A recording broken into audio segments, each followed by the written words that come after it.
ассалому алейкум ҳамдиёрони азиз, аъзоини гурӯҳи Ҳангур ва боғ. Имрӯз 29 майи соли 2026 мебошад. Қарор дорем дар боғи мо, деҳаи Чорбоғи Варзо, ва ман имрӯз ба шумо нишон медиҳам чашмак пайванди тутро. Чашмак пайванд мегӯянд, барг пайванд мегӯянд, баъд мухча пайванд мегӯянд.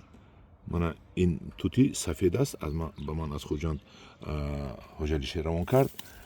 Ин тути ҳоҷалишер ислоҳ кунад маро, намедонам ё тути ғончӣ гуфт ё тути сафеди аштӣ гуфт. Бениҳоят бисёр мебандад ва бениҳоят калони бомаза аст. Якташ 1 тонна ҳам мебандад калонаш ва дар бозор 20 сомонӣ ба фурӯш буд. Ҳамин сол мегӯяд ман имрӯз ҳалкун пайванд мекунем. Ман якташро пайванд кардем. Барои пайванд кардан чӣ дар кор ба мо? Ба мо дар кор тути так пайванд, тути аз замин баромадагӣ пайванд, қаламчаи тути пайвандӣ, корча ва пайвандпеч. Бисмиллоҳи раҳмони раҳим. Ман пайвандро сар мекунам, шумо тамошо кунед, ёд гиред. Барои ин мо аз ин боло буридем ва як барге мондем, чунки ҳамин баргҳо ғизоро аз поён боло мекашану пайванди моро ғизодор мекунанд. Бисмиллоҳи раҳмони раҳим. Барои ин чӣ кор мекунем? Якта чашмакро мегирем, анхелана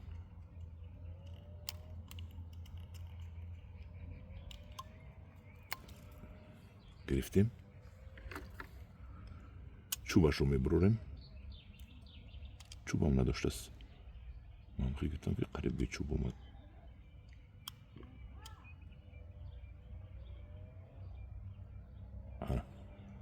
ана чӯби дарунашро мегирем, бе чӯб монд. инҷа ҳарфи Т мебурем. айни замон бисёр кушодашавии оптии тут хуб аст. гирифтани тут бисёр фоиздоркияш баланд аст. ин дутаро мекушоем. мана ҳарфи Т кушодем. дидед? ва акнун буридагагамонро зери инҷа, зери ин пӯст мегузорем ва рост лағат мекунем, меравад. лағат мекунем, зер мекунем, меравад. мана акнун мепечонем бо пайвандпеч. дусе гирд мепечонему, мебандем. бад бисмиллоҳи раҳмони раҳим. ана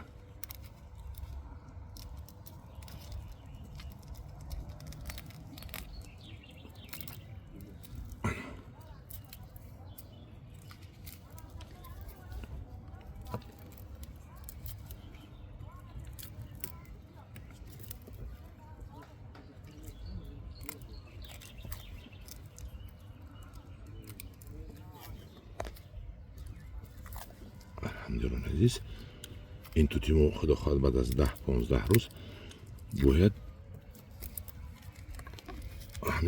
ҳамин мухча кушода шуда ба сабзӣ шурӯъ кунад ва ин тутро мо аллакай баҳор ба шумо метавонем барои харидорӣ пешниҳод кунем. тути бениҳоят беҳтарин аст. дӯстони азиз, дар паноҳи худо бошед. ана ёд гиреду дасти ҳамаи шумо гул аст, ҷавонон. пайвандро ёд гиред.